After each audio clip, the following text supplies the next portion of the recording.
ఆశ్చర్యకరుడు, ఆలోచనకర్త, బలవంతుడైన ప్రభు పేర మరి బంగారు పరక కొద్దిగా ధ్యానించుకుందాం. మరి ఆశావాదులకట శ్రమలో కూడా అవకాశాలు చూస్తారు. ఆ నిరీక్షణ గొప్పది. నిరాశావాదులైతే శ్రమను మరి వెతుక్కుంటారు శ్రమలో కూడా పతనం అయిపోయి నిరుత్సాహపడిపోతారు. వస్తువైన మనిషి అయినా మనం సమీపించాలంటే దేవుని ప్రణాళికలోనే ఉండాలి. కోపం, ద్వేషం, అసూయను అనుభవాలన్నిటికీ దరికి రానియకుండా, విసుగు కూడా దరికి రానియకుండా చూసుకోవాలి. అప్పుడే వికసించిన పుష్పం ఎంత అందంగా, ఎంత పరిమళంగా ఉంటుందో మన స్నేహాలు కూడా అలాగే ఉంటాయి కదా. చెంపదెబ్బ కొట్టేవారిని క్షమించగలిగి మరి మనసు గాయపరిచిన వారిని మరి మనం మన్నించాలంటే అది మన శక్తితో చాలదు, దైవశక్తి కావాలి. అందుకే దేవుణ్ణి ఆశ్రయించాలి. స్టెఫను, క్రీస్తు వలె వీరు ఏం చేస్తున్నారో వీళ్ళు తెలియదు, క్షమించనే మనసు వచ్చే వరకు మన ప్రభు దగ్గర గోజాడు అడుక్కోవాలి. దేవుడు గద్దించే వ్యక్తి ధన్యుడు. దేవుని శిక్ష తృణీకరించకూడదు. నోటి మాట వల్ల వచ్చే నొప్పి కలగకుండా చాటు చేస్తాడు. కాలు ఇరుకున పడకుండా కాపాడుతాడు.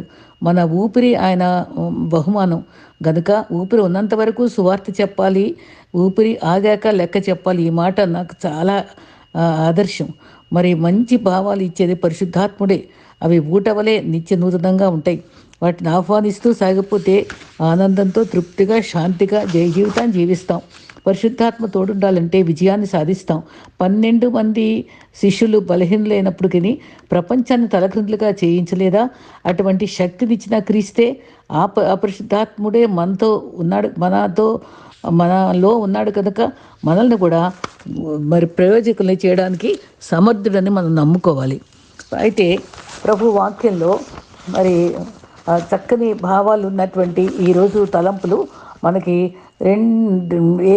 ఏ తలంపు అంటే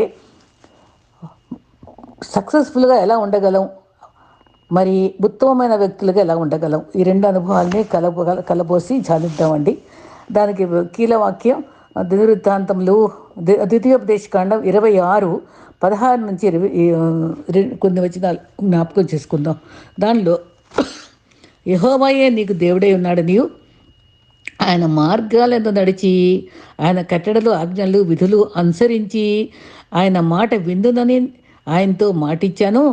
అప్పుడు వారు ఎలా యెహోవాను ముందుగా, దానికి ముందు ఏముందంటే పూర్ణాత్మతో మరి పూర్ణ హృదయంతో నడుచుకోవాలి అని చెప్తూ చక్కటి మాట ఉంది అక్కడ. అప్పుడు ఇలా అన్నీ చేస్తే, ఆయన మార్గంలో అనుసరిస్తూ ఉంటే స్వకీయ జనమై ఉంటారు, తన ఆజ్ఞలన్నీ గాయకుంటారు. అప్పుడు సమస్త జనముల కంటే, ఎంత మంచి మాట చూడండి, కీర్తి, ఘనత, పేరు, 3 మాటలు ఉన్నాయండి. కీర్తి, ఘనత, పేరు కలిగినట్లు నిన్ను హెచ్చించునని ఆయన సెలవిచ్చి ఉన్నాడు.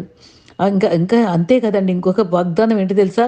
నీ దేవుడని యెహోవా ప్రతిష్ఠిత జనమై ఉందిరని యెహోవా ప్రకటించాడండి. ఇది మన జీవితాల్లో మనకిచ్చే ఆశీర్వాదాలు.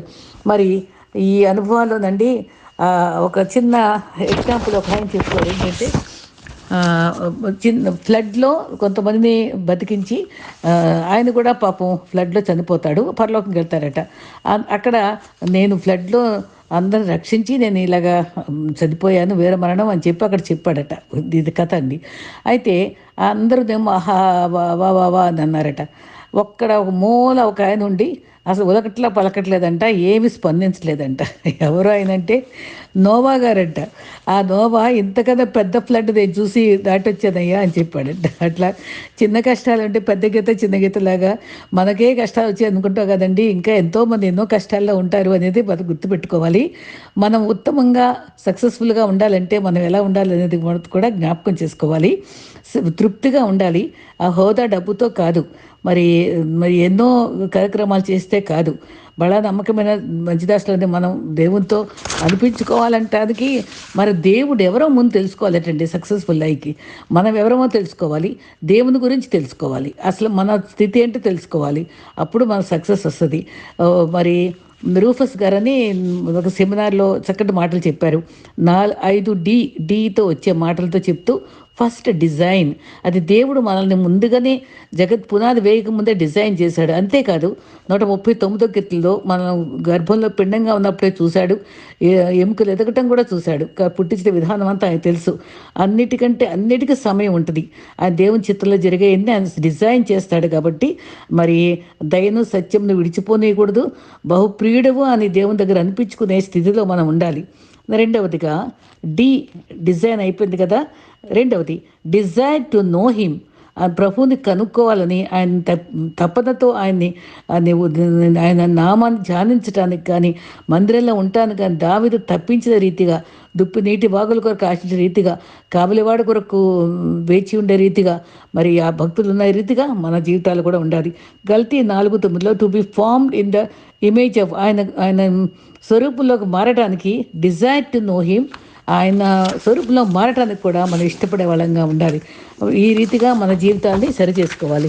మూడవదిగా details about when God has given for you. అంటే నీకు ఏ సంతోషాన్ని మనకి ఇచ్చినటువంటి అనుభవంలో మనం సమృద్ధిగా వాక్యంతో మనం నింపబడి ఉండాలి. డీటెయిల్డ్గా మనం ధ్యానంతో మనం ప్రభు వైపు చూస్తూ ఉండాలి. మన వాక్యం ఎంత నిండుంటే అంత ఇదిగా మనం మాట్లాడటానికి సాహసిస్తాం. దేవునితో గడపటం అంటే be filled with the spirit అనేదిగా అనుభవాలి. దేవుడు మనకిచ్చిన వాక్యాన్ని డీటెయిల్డ్గా ఎప్పుడు నీకు ఇచ్చినటువంటి అవకాశాలని జ్ఞాపకం చేసుకుని డీటెయిల్డ్గా ప్రభు ధ్యానించుకోవడానికి, నిదానంగా ధ్యానించుకోవడానికి ప్రయత్నించాలి. నాలుగవదిగా డివైస్ జీపీఎస్ లాంటిది పరిశుద్ధాత్మ మనకు స్పేరుగా ఉన్నాడు. ఇప్పుడు దిక్సూచి ఎలా ఉంటుందో జీపీఎస్ ఎలాగా ఇక్కడికి వెళ్ళావు అక్కడికి వెళ్ళు రీచ్ డెస్టినేషన్ అని చెప్తుంది కదా, అట్లాగే మన జీవితాల్లో మన పరిశుద్ధాత్ముడు మనకి డైరెక్ట్ చేస్తాడు. దాని స్వరం వినటానికి ఇష్టపడాలి. 2 కొరింథీ 6:15 మన దేవుని యొక్క మన శరీరం ఆలయం కనుక దాన్ని పవిత్రంగా ఉంచుకుంటూ ఈ పరిశుద్ధాత్మ నడిపింపును మనం కోరుకునే వాళ్ళంగా ఉంటే సక్సెస్ఫుల్గా ఉంటాం. తర్వాత 5వది driving force to do something for God. దేవుని కొరకు ఏదో ఒకటి చేయాలనే తపన ఏదో రకంగా. అది నాకు ఆయన మ్యాథ్యూ అనే అబ్బాయి అండి, మా తమ్ముడు ఫ్రెండు, నరసాపురం అబ్బాయి, ఓ పాట రాశాడు. ఆ పాట నాకు చాలా ఇష్టం. ఆ చిన్న వచనం అయితే ఆయన సడన్గా చనిపోయాడండి పాప మా కుర్రాడు. నీదు ప్రేమే నన్ను తొందర చేయుచున్నది, నా యేసుని ప్రేమ కన్నా మిన్నయేమున్నది, ఆ ప్రేమ కల్వరిలో సార్థకమైనది, అర్పింతును నేనా సమస్తము నాదు జీవితము, నీదు ప్రేమే నన్ను తొందర చేయుచున్నది. మనకు ప్రభు పనిచేయడానికి, ప్రభుని ప్రేమించడానికి మన హృదయం తొందరపడాలంటండి, వేగిరపడాలంటండి, తొందరపడుతుంది. ఆ అనుభవాలు మనకు కావాలి. అప్పుడు మనం సక్సెస్ఫుల్గా అవుతాం.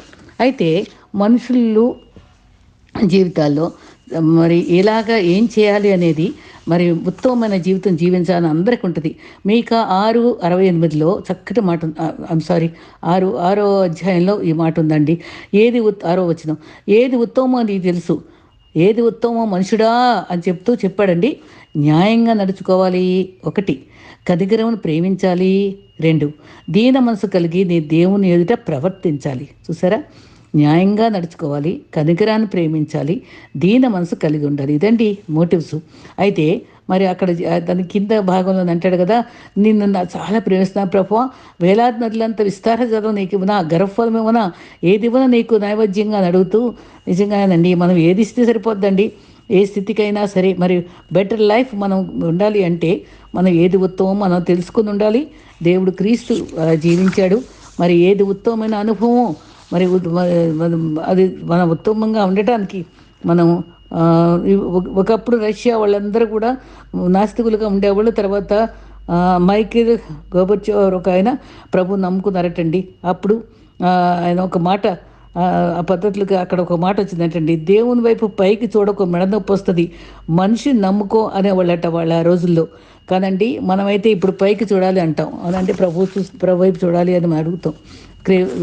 మనమైతే మరి మంచి జీవితం జీవించాలంటే ఆయన అడుగుజాడల్లో ఆయన పోలి నడుచుకోవాలి. బెస్ట్ జీవితం జీవించడానికి పౌలు తాపత్రయపడ్డాడు, మరి నిందలు భరించాడు. మోషే మరి ఎంతో ఉత్తమమైన జీవితానికి మరి అన్ని సమస్తాన్ని వదులుకొని నమ్మకమైన వాడుగా అనుకోవడానికి క్రీస్తులో జీవించాడు. మరి బెటర్ లైఫ్ మనకు కావాలి, క్రీస్తు సిలువ మోయడానికి ఇష్టపడాలి. అయితే దేవుని ప్రేమించి ప్రథమ స్థానం, దానికి కొన్ని స్టెప్స్ ఉన్నాయండి.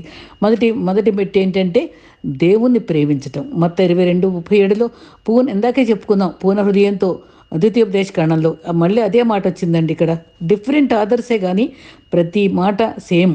పూర్ణ హృదయంతో పూర్ణ ఆత్మతో ప్రేమించాలి, అది మొదటి ఆజ్ఞ. ఇది వృత్తంగా, పూర్ణం అంటే వృత్తం అంటే 365 డిగ్రీలు, 360 మధ్యలో ఇంకేమి మనకి వంపు రాకూడదు. తప్పకుండా ఫుల్గా ప్రభుని ప్రేమించడం మనం నేర్చుకోవాలి. ప్రేమకు క్రీస్తు అర్హుడు కాబట్టి పేతుర్ని 3 సార్లు ప్రేమిస్తాం అన్నాడు. జక్కయ్యను కూడా పేరు పెట్టి పిలవగానే, ఆయన ఇంటికి పిలవగానే తను పూర్తిగా మారిపోయి ప్రేమించాడు. ఇల్లంతా రక్షించబడింది.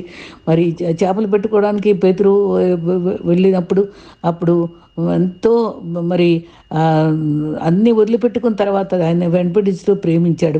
ఉత్తమ జీవితం కావాలంటే మరి 2వ పాయింట్ 119:22 బంగారం వెండి కంటే దేవుని వాక్యము కొరదగినది, అది ఎటువంటిది? దేనికంటే మధురమైంది. వాక్యం గైకొనుట లాభం. వాక్యం ఎంతో విలువైందని సామెతల్లో కూడా 7:10 చాలా చోట్ల వాక్యాన్ని గురించి మనం చూస్తూనే ఉంటాం.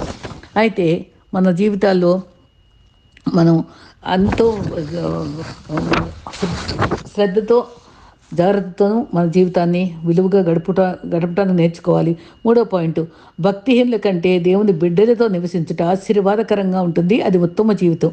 అది కోరహ పుత్రులు కూడా వాళ్ళ నాన్న మరి వ్యతిరేకించి మోషే మీద సడిగినప్పుడు భూమి నెరలు విచ్చుకుని అందరూ దాంట్లో పడిపోతే కోరహ పుత్రులు మాత్రం దాక్కుని వాళ్ళు బ్రతికారు. అక్కడ వాళ్ళు బయటకు వచ్చి మరి వాళ్ళు చక్కగా స్తుతించే పుత్రులుగా మంచి పేరు పొందారు. కోరహ పుత్రులు గాయకులుగా స్తుతించారు.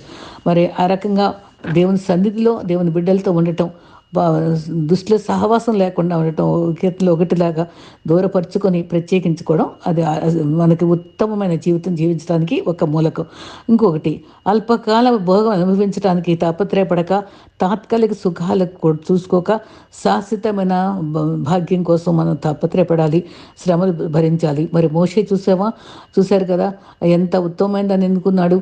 ఐగుప్తు ధనం కంటే ఒక మాట ఉంటుంది అక్కడ, పొజిషను, ప్లెజరు, ప్రాస్పరిటీ, పవరు, ఇవన్నీ వద్దనుకున్నాడండి. 4 Pలు: పొజిషన్, ప్లెజరు, ప్రాస్పరిటీ, పవరు. ఇవి కాలదనుకుని ఆ ప్రాస్పరిటీ గాస్పుల్ ఇప్పుడు వస్తుంది. మీరు ఇక్కడ మా సంఘంలో చేరారంటే మీకు డబ్బులు ఇస్తాం, సమాధి పెట్లు ఇస్తాం, ఎన్ని రకాల రాయితీలు ఇస్తామని, ఇప్పుడు ఎన్ని రకాలుగా కేకులు ఇస్తామని మొదలు పెడుతున్నారండి. ఎంత బాధకరమైన విషయం అండి.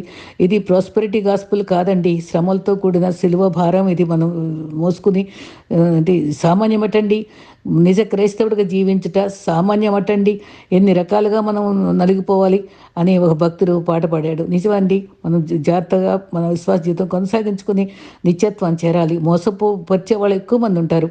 జనులు హితబోధలకు సహించక అనుకూలమైన బోధలకు సిద్ధపరుచుకుంటున్నారు. అది జాగ్రత్త అండి. అది మరి 4వది భోగాలకి లోన్ అవ్వకూడదు. తర్వాత అవయవాలతో పాపం చేయకుండా దుర్నీతికి దూరంగా ఉండుకోవాలి. మార్కు 9:43 నుంచి. తర్వాత ఒక కన్ను నిన్ను బాధిస్తే అది వదిలిపెట్టాయి అని ఉన్న ఒక కన్నుతో నువ్వు పరలోకంకి వెళ్ళి అంటాడు. ఎంత చక్కగా చెప్పారండి. దానిని స్వాధీనపరుచుకొని సజీవ యాగంగా పవిత్రంగా జీవితాన్ని సమర్పించుకోవాలని చెప్పుకొచ్చారండి.